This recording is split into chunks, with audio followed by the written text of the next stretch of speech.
যুদ্ধবিরতি চললেও শেষ হচ্ছে না ফিলিস্তিনিদের দুর্ভোগ।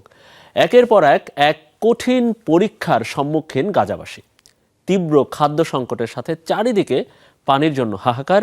যুদ্ধের কারণে উপত্যকার পানি সরবরাহ ব্যবস্থাও ধ্বংস হয়। নতুন করে খনন করতে হচ্ছে কূপ। হাতের কাছে যা পাচ্ছেন তাই নিয়ে পানির জন্য লাইনে দাঁড়িয়েছেন উত্তর গাজার বেত লাহিয়াবাসীরা। প্রতি ৩ দিনে একবার পৌরসভা থেকে পানির ট্যাঙ্ক আসে এই অঞ্চলে। চাহিদার তুলনায় যা নিতান্তই অপ্রতুল। যুদ্ধের কারণে একেবারেই ভেঙে পড়েছে বেত লাহিয়ার পানি সরবরাহ ব্যবস্থা। দেখা দিয়েছে বিশুদ্ধ খাবার পানির তীব্র সংকট। খরা চলছে এখানে। এমনও হয়েছে গোসল এবং কাপড় ধোয়ার জন্য আমি গাজা সিটিতে গিয়েছি, এরপর আবার বেইতলাহিয়ায় ফিরে এসেছি। মাটির নিচ থেকে যে পানি তুলবো সে উপায়ও নেই। মোটর, পাম্প, কোনো যন্ত্রই অবশিষ্ট নেই। বেত লাহিয়ার বাসিন্দাদের খাবারের পানির ব্যবস্থা